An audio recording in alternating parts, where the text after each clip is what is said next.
Japan FBA might be the best kept secret because I don't know if you know this, but it is actually the fourth largest Amazon marketplace. And it also has, in addition to that, very low competition, which is why I'm so excited to have Gary Huang join us. So he's been living in Japan for the last 5 years. He has a long history in e-com, but most recently he's been helping 7 and 8 figure brands start selling on Japan platform. Super excited. Welcome, Gary. Thank you, Elizabeth. I'm very excited to be here, and greetings from Tokyo, everyone. Absolutely. I know I'm excited that you were willing to stay up late and I'm up early, but we're making it work. And I'm excited you said that there were 6 bridges to selling into Amazon Japan because I know you were saying that there's specific things that you need to be aware of. Yeah, I mean, Japan, like you said, is the fourth biggest Amazon marketplace, and I think it's a golden opportunity because almost nobody is even talking about Japan. So I kind of wanted to show you guys first why sellers should sell into Japan. I mean, there's a lot of reasons, including less competition, there's no Trump tariffs, and there's lower reviews and PPC costs are lower. But also we'll also talk about the how as well, like what I call the 6 bridges to sell into Amazon Japan. I know it is intimidating. I mean, with the language and the culture, those are probably two of the biggest things, but there's ways around it. There's tools around it. And some of the tools you guys are probably using already. So it might be not as hard as what you would think. Awesome. I'm excited because, yes, when you're covering something that you've never done before, it's always daunting. Hopefully, we can clear a lot of those clouds out of the way and give sellers an idea how they can take advantage of this kind of opportunity. Should we dive in, Elizabeth? Let's do it. Let's do it. All right. Okay. So first off, I think a lot of people aren't even considering selling in Japan. So I wanted to give an overview, like why sellers should be selling to Japan, especially as we're going into the new year and, there's still a lot of competition. And I think the first thing is the shipping costs and, we're seeing like container delays. Earlier this year, there was like, the Suez Canal in Europe, there were like pirates, like Houthi, like pirates literally firing like rocket missiles at container ships that are trying to pass through like the Suez Canal from like China to Europe, like let's say if you're selling in EU, right? But because of that, there was like a whole diversion, and then the ships had to go all the way down south past Africa, Cape of Good Hope, and then back up north. So that added like another 2 weeks on your shipment time, and then it skyrocketed the cost. We're seeing container prices even north of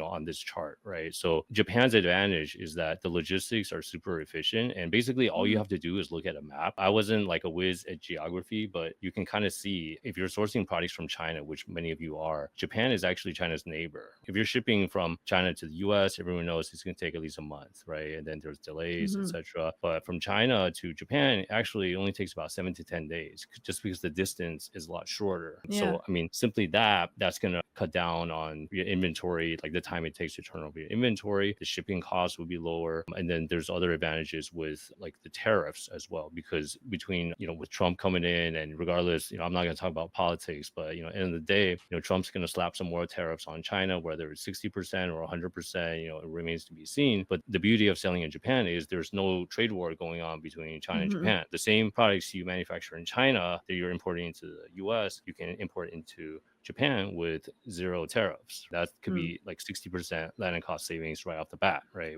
And before we talk about anything else. So all of these are some initial reasons why Japan is very efficient, and it could be more profitable for some of your products as you're selling into Japan. So we talked a little bit about like the size of the market. Japan's the 4th biggest Amazon marketplace in the world after US, Germany, UK. Japan and UK are pretty much neck and neck, and a lot of people don't realize actually there's a lot of people living in Japan. Its population, there's 126 million people in Japan, which is double the population of UK. And then in Japan, Amazon is actually the biggest online shopping platform. It's the most popular one. Like here in Tokyo, there's Amazon Prime. I can order toys for my son. They come like, Prime like next day or sometimes even same day, right? It's super efficient, just like it is in the US. So people in Japan, they use Amazon all the time. It's very common. You see like those Amazon storage lockers, like, by the metro station here in Tokyo. It's really, the penetration rate is really high. E-com penetration rate as a whole in Japan is about 74%, 93 million online shoppers. And e-com is still forecast to grow about 6% yearly in Japan. It's pretty healthy. But one statistic that most people are not aware of is there's far less competition in Japan, and the competition is weaker. In this marketplace study done by Statista a few years ago, you can see that in terms of the number of sellers in the world, like Amazon sellers in different countries, Japan is ranked number 8.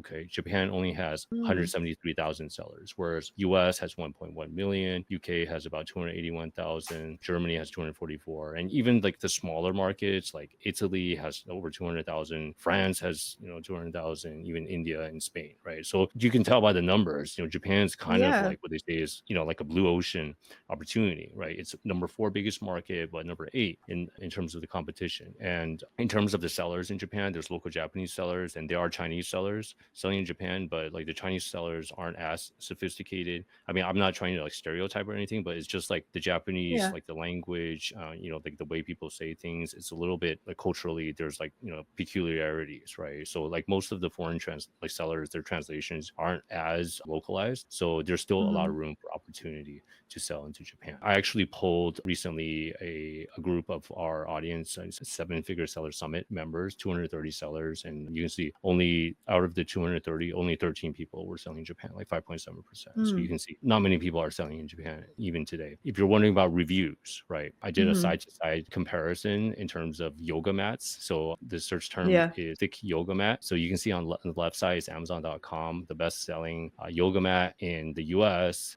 had 75,632 reviews, 4.6 stars. Okay, that's a lot, and that's very Yeah. competitive. Whereas on the right side, Amazon.co.jp, Amazon Japan, the bestseller for thick yoga mat only had 373 reviews and 3.9 stars, That which is is pretty low. a massive difference. It's Like, huge, right? huge. Yeah. And if you're wondering, do Japanese people do yoga? Yeah, Japanese people do yoga as well, right? Like they're into fitness. So, I mean, this is only one example, but just in general, across the board, like the review thresholds in Japan Mhm. are significantly lower than in, let's say, the US or Europe, etc.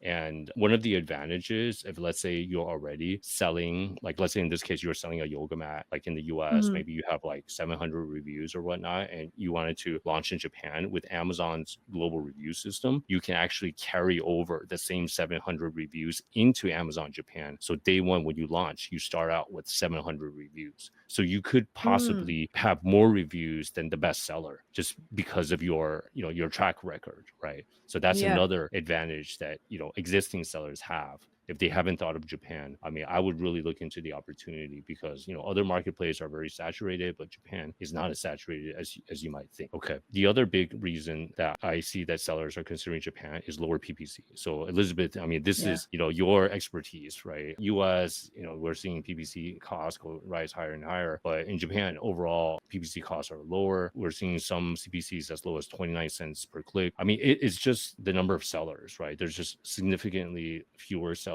and there's less people, investing as heavily into PPC. And I saw a report recently that for the US, Chinese sellers in general, they invest less in PPC than Western sellers. So, I mean, applying that logic to Japan, you can see the difference as well, right? So PPC costs will be significantly lower in Japan. And the other big thing in terms of the Amazon fees, because we saw a lot of new Amazon fees this year, we also saw fee rises in Japan. Just on the whole, fees are lower. Inbound Mm. placement fees, US, we were seeing like 68 cents a unit. Japan, like zero, like they don't exist yet. And low inventory fees, that kicks in earlier in the US when you have between 28 days to 0 days of supply. In Japan, it doesn't kick in until 14 days. And also the fees are lower and aged inventory surcharge. I mean, basically the same thing. Like you have more time before you get hit with aged Mhm. inventory. So across the board, the fees will be lower selling in Japan as well. So I think it's kind of ridiculous that not many people are thinking about selling in Japan. That's why I wanted today to introduce the six bridges into selling into Japan. All of that, Right. like, biggest growing, more penetration, less competition, lower fees from PPC, which obviously, if you know how to run PPC and you have lower fees, I mean, definitely want to take advantage of that for sure.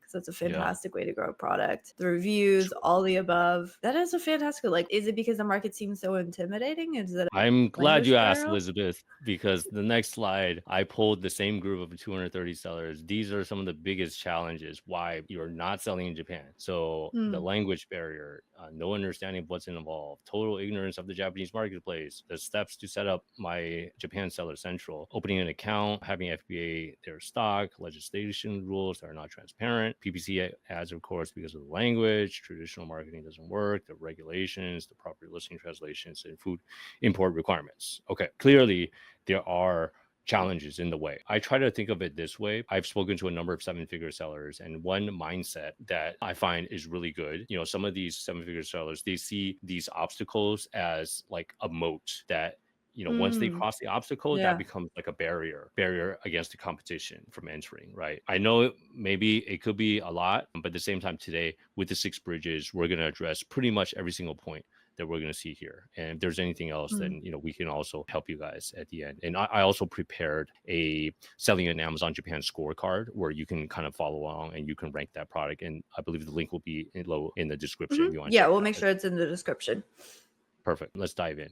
Quick introduction about myself. So my background is the intersection of e-commerce and supply chain. I've been based in Asia since 2008, and I'm selling on Amazon Japan, and I've been selling on Amazon US since about 2016. I'm also the founder and host of the Seven Figure Seller Summit. Some of you guys may have seen that online conference. We've been doing that since 2018. All right. So let's get into the 6 bridges to sell into Amazon Japan. All right. So the first bridge, and I feel like this one is the most important, guys, and it is Hmm. product market fit. Okay. Because the number one question that you guys should be asking is, will my product sell in Japan? Because the, Hmm. the culture is a little different. The consumer habits are different. Even like, the houses, the apartments, like, in Tokyo, they're going to be a lot smaller. So if you're Hmm. selling stuff like, patio furniture, for like the front yard of, like a big house in the States, it's probably not going to sell very well in Japan because the apartments are really tiny, right? So got taken into account product market first. So there's a number of tools out there that you can use. The first one is Amazon's own Product Opportunity Explorer. So this tool is really good to help you gauge the size of the market in Japan. And in Hmm. addition, there's external tools that work in Japan. And pretty sure most of you guys are familiar with these tools. Jungle Scout works in Japan, Helium 10 works in Japan, Data Dive works in Japan as well. Degree of accuracy may not be as high as in the US and other marketplaces just because they haven't Hmm. placed as much emphasis and as much training in Japan, but it does give you a ballpark idea. So for example, you can run reverse ASIN searches on your competitors in Japan to gauge, some of their keywords. And you can also take a look at the amazon.co.jp page. Okay. So talking about amazon.co.jp. So this is Amazon Japan's homepage. If you look at it quickly, though it's in Japanese, it may look pretty familiar because the formatting is pretty much the same Hmm. as in the US. Okay. And one of the neat tricks is there's actually a language setting that you can see at the top to the right of Oh, the that's search. Yeah. So you can actually, what you can do is you can just change the language setting from Japanese to English, and then the whole page would just be machine translated into English. So even though it's not a perfect translation, but you can get like a general idea of the right. marketplace. So for example, if you're selling dog beds, you can just like hop onto Amazon Japan, type in dog bed, and you can take a look at the results, right? The lay of the land. All right. So that would be my big tip to gauge product market fit. In addition, there's also a nifty little tool some of you guys may have heard about called YouTube. YouTube is really cool. So let's say if you're selling a kitchen product, you're curious, will this thing sell in Japan?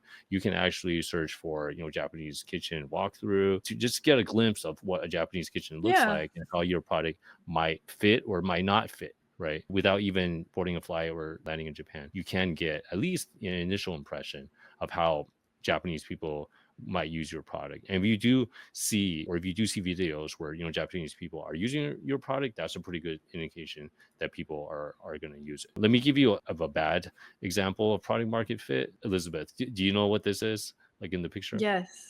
I honestly don't even 100% know why it exists, but yes, Yeah. taco holder. Yes, it's a taco holder. So I guess, like tacos are obviously big in the US, and I love tacos, Taco Tuesday, and some people like making tacos at home. But if you're doing very well in the US selling taco holders, you might be surprised that in Japan, Japanese people don't really make tacos at home. So you cannot just instantly say, okay, my product sells well in the US, it's Hmm. gonna sell well in Japan. So if you did do, some of the steps of research that we talked about, product opportunity explorer, using those tools and even using YouTube, you can get a general idea of product market fit. Okay. So that's the first bridge. Let's move on to the second bridge. And Elizabeth, if you have any thoughts or questions, feel free to jump in. Yeah, no, I love it so far. And I think the pro tip about YouTube is fantastic. Yeah, definitely. All right. So the second bridge is localization, or what I call Japanification. We're Mhm. going beyond translation. Translation, obviously, that's only half the battle. Yes. There's a lot of different, like, cultural nuances. Like, Japanese, like the language actually has three different scripts. There's hiragana, katakana, there's kanji, and then there's also English as well. Let me just give you a quick example. As you can see on screen here, this is Maybelline New York, like the cosmetics brand, like their Amazon Japan storefront. You can Mhm. see everything is a little different, like besides just the language, in terms of like the models, in terms like the information, the amount of text that Mhm. you see in the image. So in this example, obviously, like the Japanese standard of beauty is a little different from, like the Western standard of beauty. You can see like in Japan, like in Asia in particular, like people like more fair skin. So you see these models are Mhm. like, very pale, right? And there's, so they've localized like the models, and also in terms of like the translation, you can also see besides the Japanese, there's also English, right? I mean, there's fashion brow Yeah. ultra fluffy. Even though it is English, it sounds a little funny. I don't think Maybelline will be using like these like fashion brow and ultra fluffy in its states. I don't know. I don't use Maybelline. I could be wrong, but like the fact is like they've Japanified like even the English, Yeah. because in Japan sometimes they keep some of the language in English because it's cool, because it's like there's Yeah. certain like foreignness of it. So that's what I mean by localization. All right. It's so funny, like, I think all of us in the US, we've seen those items. Maybe it's the shirt with like the text that you're like, oh my gosh, I can't believe somebody actually printed that. You'll see like the meme circling of people doing that, Yeah. or someone from a foreign market might try and sell in the US market, and you're looking at it and you're like, I don't know why they chose those models, or I have no Yeah. idea why they're referring to the product in that way, or that English just seems like it's technically correct, but it's not. Yeah. It's not. It's really not. Yeah. And, like, Yeah. we see those examples in our market and laugh Yeah. and roll our eyes, and yet I'm always surprised when, like, sellers go to other foreign markets and, like, you don't think that culturally they feel the same way of, like, "Why would you choose a model?" Or, "That's unappealing," or it just looks off, which screams, kind of like non-premium. You haven't taken the time to understand me. I don't Right. really feel like this product is for me because it's obviously you're trying to appeal to somebody else. So whenever you're trying to sell to a certain demographic, it always makes sense to speak their language, both in images, both in the way that you say it. You can't. I know we've all seen those funny ones where you like grab the sentence, you throw it into Google Translate, and it pops out something that sounds utterly ridiculous. Like that's what's going to happen if you don't put in the effort there. Exactly, exactly. And anytime the shopper is like a little confused or like it doesn't make sense, I mean, Amazon just makes it Mhm. very easy to just like click away to like the next listing, right? So you want to Yeah. make sure your listings are localized to maximize your click-through rates and also your conversion rates, so you can sell more and get ranked more highly. Coming back to localization, translations, I recommend that you find a native Japanese speaker, and not only a native person, but someone ideally that has some Amazon SEO Mhm. experience, because this way they can help you in terms of the copywriting. If you're looking for someone, YLT translation, they're based in Europe, and then they have native Japanese translators experience with Amazon as well. So they're one of the agencies that we work with if you need to get some translations done. Okay. I wanted to Mhm. show you guys a quick example of Japanification. Elizabeth, let's put you on the spot. So, pop quiz. What I is might everyone's actually know this one. favorite Christmas dinner restaurant in Japan? Do you know this? Only because I'm chronically online. If I'm remembering correctly, it's KFC. It is KFC. Ding, ding, ding. We have a winner. The answer is KFC. And believe it or not, in Japan, KFC somehow, they're like marketing geniuses. They have co-opted Christmas to make it the go-to restaurant in Japan for Christmas dinner. The story goes, there was, I think it was the 1960s or 70s, there was like a very smart Japanese marketing executive, and they noticed that many Japanese people they were curious about like the American, like having like turkey or like that the country ham on the Christmas dinner table. But the thing is, in Japan, we don't have like a big oven, right? And we can't really get a turkey Yeah. either. So the next best thing, hey, let's get some fried chicken. And KFC's, that's from the US, right? So that sounds pretty Christmassy, right? So they one thing led to another, and then even today, you have to like make a reservation at KFC in Japan for Christmas if you really want to get like Christmas dinner. So It this is is kind of marketing genius. yeah, Like, it is. who It's would have like an thought? extreme example of Japanification. So just goes to show like one example of Japanification. All right, let's move on to bridge three. And this one is also super important. It's import and compliance. Okay. Because even if you have certification for your Hmm. product to be legally imported into the US or EU, the import compliance laws are different in Japan. And even if Hmm. you already have it, like for Japan, you may have to get another type of certification done. I Hmm. recommend that you talk to a professional import compliance agency. General rule of thumb, there's 4 key categories that tend to get more scrutinized from Hmm. Japanese regulators. So number 1 is supplements, 2 is Hmm. cosmetics, 3 are medical devices, and 4 are plastic products that touch food or drink. Okay. And in addition, also, I recommend that you pay attention to the costs as well, because Hmm. the costs, they depend on the size of the product and also the complexity of the products. Like if there's more parts involved, there could be more testing involved for every single part, which can be more expensive. I do recommend that you talk to import compliance professional in Japan. Hmm. And one of the partners that we work with is a company based in Osaka, Japan. They're called Unige. Hmm. Unige. We can also link it in the same Yeah, scorecard. Like, let's link YSL translations. yeah, we'll link up Unigate as well if you are interested. Definitely find out what sort of import, like, compliance regular, Hmm. certificates you have to get. Okay. The other thing that you need to consider when you import in Japan is one big question people get is, do I need to register a company in Japan to sell on Amazon Japan? No, Hmm. you do not. So that's good Oh. news. You can use your LLC, you can use like, your Hong Kong corporation, whatnot. You can. But you do need to get what they call is a ACP, which is Hmm. an attorney for customs procedures.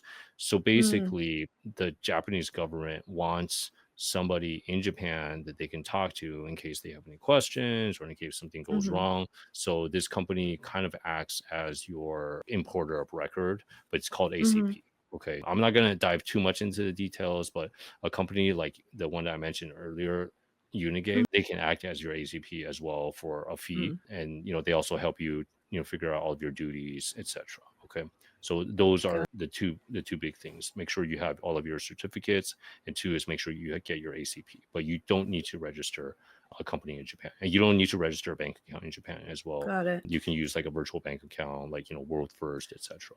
All right. Got it. And I Um, assume like understanding the regulations, like you said, first was product market fit. But second, it sounds like you almost could reach out and say, like, okay, let's figure out what regulations we have. Let's kind of get the lay of yeah, the land because you kind of know their products. So those kind of yeah, things, it's not like you have to wait till like you're ready to ship in. It's like this is some good yeah. due diligence to know to look into. Yes. Yes, absolutely. Absolutely. Yeah, because you don't want your products to get stuck at customs and you're Yes. paying like all of the fines and fees, etc. That's a nightmare. So definitely, do your due diligence first. Yeah. All right. So after that is bridge number 4, shipping logistics and 3PLs. So as we talked about earlier, it's going to be faster, it's going to be cheaper shipping Mm-hmm. from your factory in China to Japan. And also there's zero tariffs, which is a good thing. Another bonus is if you are manufacturing in India, Vietnam, Thailand, or certain countries in Europe, there Mm-hmm. are duty free trade Mm. agreements. So that means that you can lower your duties to possibly as low as zero. I mean, depending on the category. So that's an additional advantage that you'll have. First off, you're gonna completely circumvent all of the Trump tariffs. So that could be Mm-hmm. 60% off the board, right? And in addition, if you're manufacturing in other countries, like you can like shave off the duty rates as well. So who doesn't want lower Yeah, landed costs, right? And then that could be more absolutely. money to your PPC campaigns, or Mm-hmm. reinvest in more product, or just like more money in your pocket at the end of the day. That's why this is another reason that it makes a lot of sense. Mm-hmm. Also, I wanted to talk about cash flow, right? Because for Mm. sellers, Yes. cash flow is really big. And I was talking with this 8-figure seller, Brandon Young. We're talking about the Japan opportunity, and when he saw this this image, Mhm. how long it takes to land a product from China to US to China to Japan. I mean, it was like his mind was blown, because just think Mhm. about like how fast you can turn the product. So that means you don't have to order Yeah. such large quantities, right? I mean, US, you're probably ordering Mm. like 2 3 months of orders. I mean, for Japan, maybe you just order like a month and a half, like maybe half of that, Yeah. right? Just because you can turn it over so much quicker. Right, you don't have to like tie up so much more money in inventory as you would do, with the US, because of the long lead times, right? So that's another, Yeah. another factor, because I mean, everyone knows at the end of the day, this is an inventory, this is a cash flow business that we're all in, Yes. right? Selling physical products. Let's move on to bridge number 5, launch strategy. So probably, I mean, long story short, the biggest launch strategy, besides talking about PPC, is just the fact that you can carry over those global reviews, as we mentioned at the top, Mhm. right? So the Yeah. same number of reviews you have in the US or EU, you can carry over in Japan. So from day one, with those reviews, that's social proof, because Japanese shoppers, they're not very risk averse, right? They want to see a lot of reviews. So, that makes it a lot easier, and, that will increase your conversion rates, your click through rates. And another example of the fact that you need way fewer reviews to compete in Japan is with this example of diapers. Mm. So with Mhm. these Pampers diapers, I mean, in the US, there's about 70,000 global reviews, but in Japan, at the Yeah. time of the screenshot, there were only 13, right? And, Oh, that is a significant Pampers, difference. yeah, I mean, like Pampers is pretty big brand in Japan as well, but at this time, they only had, so few reviews, right? So I mean, think Mhm. about it. You can carry over your reviews into Japan, and you could potentially make a lot of noise, right? Like even in the US, in terms of reviews, kind of like middle of the pack, with those Mhm. 700, because there's probably sellers with like, 20,000 reviews, but in Japan, maybe you're like at the top of the pack, right? Because like Mhm. the review thresholds are so much lower. So it just makes everything easier. Let's quickly move on to bridge number 6. Then we would optimize sales and marketing. Amazon PPC in Japan, overall, the costs are much lower. There's all of the opportunities with all of the ads that we're seeing, sponsored brand video. Not that many sellers are using that in Japan yet. So, you can come in, you Mm. can make some noise. So PPC, it's pretty much a pay to play game, but the cost will be Yeah. lower. All right. One thing I wanted to highlight that's different in Japan is external marketing, especially influencer marketing. It's very effective in Japan, and social media is key. Japan kind of has like kind of the follow the leader mentality. I mean, one example Mm. is, if you ever have you been to Japan, Elizabeth? I have not. I have not. Okay.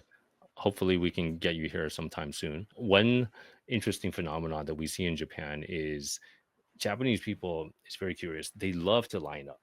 If there's a Mm. line to like a restaurant, or even like, this pop-up like donut shop, it just seems like Mhm. they see people lining up. Like people just like they're patient enough to line up even longer, like for an hour or Oh, two that's cool. hours for like a bowl of ramen. Whereas like there's like another ramen shop just down the street, and there's like open seats, right? Mhm. Because people are willing to do that. It's just like kind of the follow the Mm. leader mentality. If they see like a lot of people like following Yeah. something, they're more likely to want to try it. So coming back to this social media, like influencer marketing in Japan, we see like this is really big, especially on YouTube.